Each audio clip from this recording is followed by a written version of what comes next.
दोस्तों, कार्यक्रम में आगे आइए सुनते हैं भेंट वार्ता विटामिनों की कमी और उसका शरीर पर प्रभाव।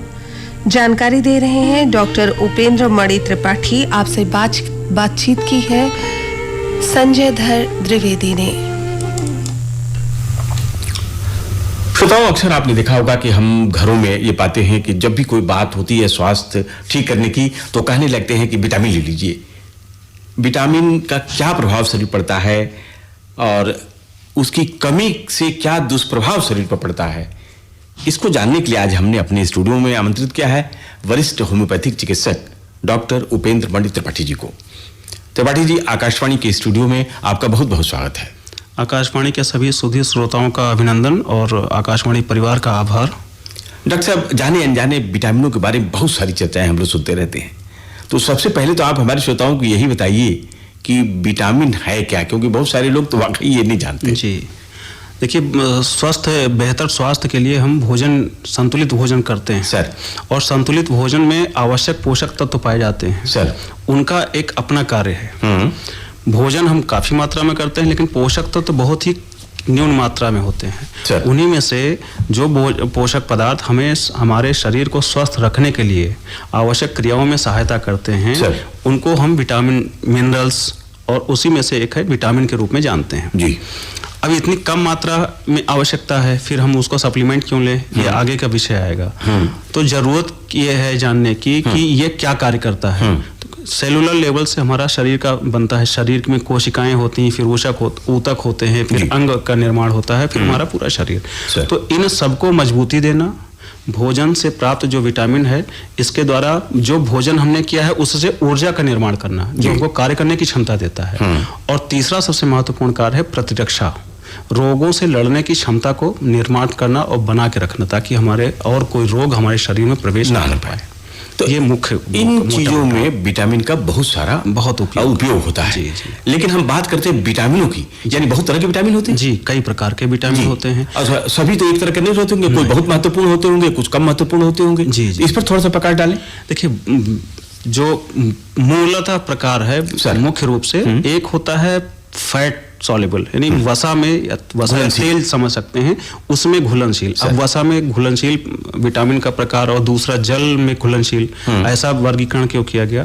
तो बेसिकली इसके पीछे एक मोटी बात यह है सिर्फ कि जो विटामिन हमारे शरीर में ही बन सकते हैं, कुछ एक विटामिन हमारे शरीर में बैक्टीरिया है पेट में, उनके द्वारा भी निर्मित किए जाते हैं, या हमने जो आहार से लिया है उसका जब एब्जॉर्प्शन होता है, शरीर अवशोषण, हमारी आंत के माध्यम से उसका अवशोषण किया गया म्यूकोसा ने, और उसको लसिका ग्रंथियों में पहुंचाया, लसिका चैनल से होते हुए तब वो ब्लड में जाता है, और ब्लड के माध्यम से यकृत या फैटी टिश्यूज जो है वहां पर उनको स्टोर कर लिया जाता है। मुख्य बात यहाँ पर है कि उसको स्टोर करते हैं और वो फिर बाद में उसका कंजम्पशन, उपयोग आवश्यकता अनुसार शरीर करता है। दूसरा, जल में विटामिन जो घुलनशील है वो हमको नित्य लेना पड़ता है, और वह पसीने मूत्र के माध्यम से जो एक्सक्रीटरी सिस्टम है हमारा, उसके माध्यम से बाहर जाता रहता है।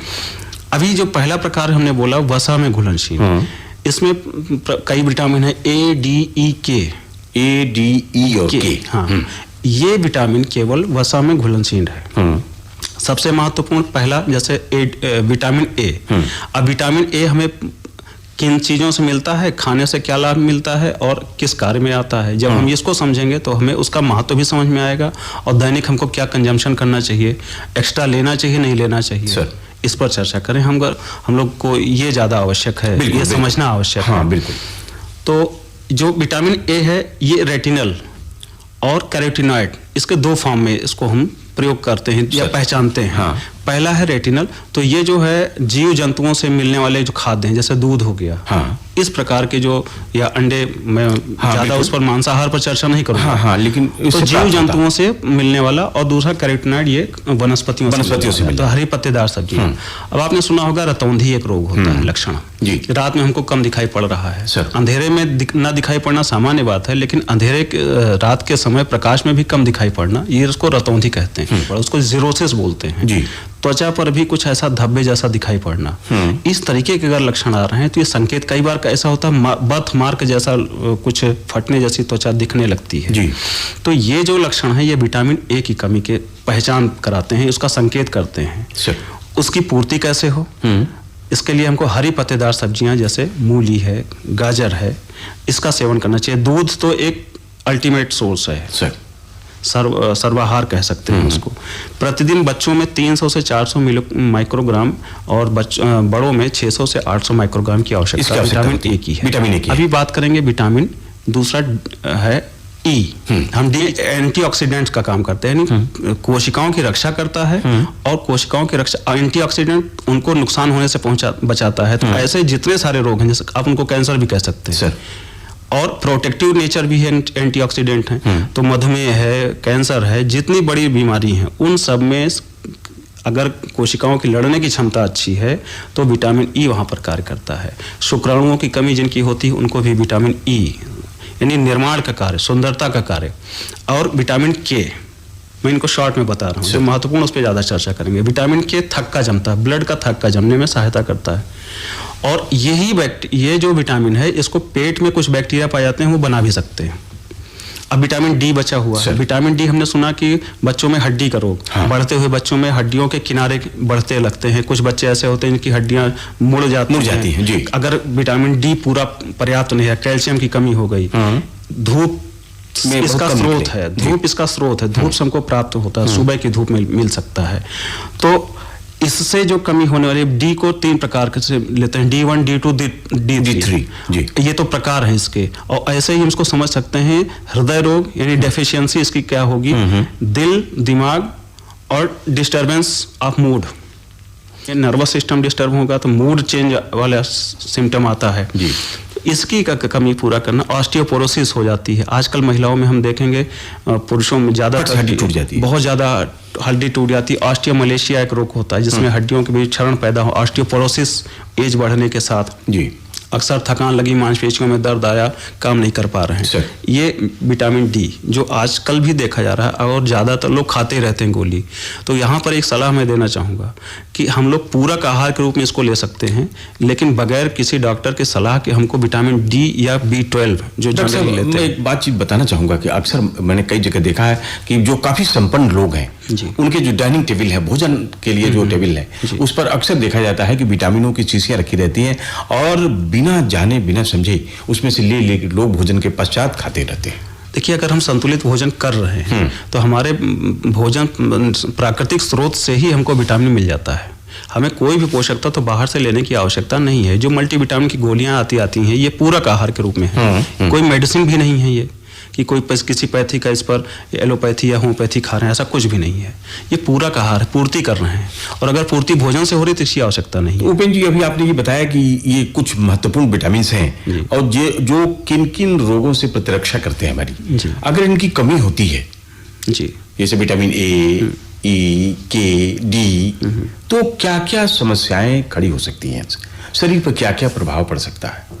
मैंने सभी विटामिन के साथ में उनकी कमियों के बारे में और चर्चा की। जैसे विटामिन डी के बारे में मैंने 2-4 रोग बताए, ऑस्टियोपोरोसिस, ऑस्टियोमलेशिया, हड्डी में कमी आ गई, हड्डियां मुड़ जाती हैं, दर्द होता है। सबसे महत्वपूर्ण है, अगर आप, और इसका स्रोत मैंने शुरुआत में ही जैसा बताया, इसका काम है कि फूड्स को एनर्जी में ट्रांसफर करना, यानी फूड से एनर्जी के बनने की प्रक्रिया को तेज करना और एनर्जी बनने देना। अगर इनकी कमी हो गई तो एनर्जी का कंजम्पशन, एनर्जी का प्रोडक्शन नहीं हो पाएगा, रुक जाएगा। एनर्जी नहीं प्रॉपर मिल पाएगी तो कोशिकाओं का जो कार्य है वो प्रभावित हो जाएगा, संरचनात्मक कार्य प्रभावित हो जाएंगे, सभी कुछ डिस्टर्बेंसेस क्रमशः आना शुरू हो जाते हैं। अब जैसे विटामिन बी जो अगला मैं लेना चाहूंगा, जल में घुलनशील विटामिन, एक है विटामिन सी। हमने नींबू, आंवला, खट्टे फल, ये सभी जानते हैं, खट्टे फल, संतरा, इनसे लेने पर तो हम नियमित ले रहे हैं और उसके बाद उसका मूत्र त्याग से बाहर चला जाता है, जिनकी जितनी आवश्यकता है। विटामिन सी की विशेष बात यह होती है कि अगर इसको गर्म पका दिया जाए, कभी भी जूस आपको पका के नहीं पीना है, नींबू को गर्म करके या ऐसा करके नहीं पीना है, वो नष्ट हो जाता है। तो एक सावधानी इसमें रखनी चाहिए। लेकिन ये बताइए, अक्सर ये लोग कहते हैं कि सुबह गुनगुने पानी के साथ नींबू को लेना चाहिए। गुनगुना पानी अलग विषय है जी, हल्का गर्म पानी अलग विषय। गुनगुने पानी का जो विषय है वो ल्यूक वार्म वाटर बोलते हैं। शरीर के ताप जितना गुनगुना, गर्म पानी भी नहीं, गुनगुने का मतलब शरीर के ताप जितना। उसमें आप शरीर के ताप यानी वातावरणीय ताप के सापेक्ष ही रहता है, इसलिए नुकसान नहीं करता। उबलता हुआ पानी या उसको पका देना, जब हम भोजन पकाते हैं तो नुकसान होता है, नष्ट हो जाता है। कैसे व्यक्ति अपने जीवन में इन चीज़ों को समाहित करे, किन किन चीज़ों को समाहित करे जिससे जो जीवन के लिए महत्वपूर्ण विटामिन हैं इसकी कमी न होने पाए।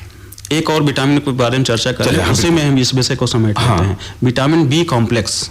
अक्सर आपने देखा होगा मुंह में स्टोमेटाइटिस हो गया या एप्थस हो गया, छाले पड़ गए और सूखापन आ गया, तो लोग कहते हैं वो मुंह बार बार ऐसा खराब हो जाता है। तो ये बी कॉम्प्लेक्स इसलिए कहा गया vitamin B1, B2, B3, B4, B5, B6 और B9 और B12। मैंने पूरा बी का एक समूह है। एक समूह है जी, जिसमें सबसे ये सारे जो विटामिन बी कॉम्प्लेक्स है इसका जो काम है नर्वस सिस्टम पे है, सेलुलर सिस्टम पे है। सेलुलर सिस्टम पे सेल का फॉर्मेशन और सेल का मैच्योरेशन। मोस्ट इंपॉर्टेंट है आरबीसी। आरबीसी की वॉल को जो मैच्योरिटी देता है, आरबीसी की वॉल को प्रोटेक्शन देता है। आप देखेंगे विटामिन B6 की कमी से और B12 की कमी नर्वस सिस्टम के जो सेल है, जो नर्व सेल है उसकी जो कवरिंग है उस पर उसकी रक्षा करता है।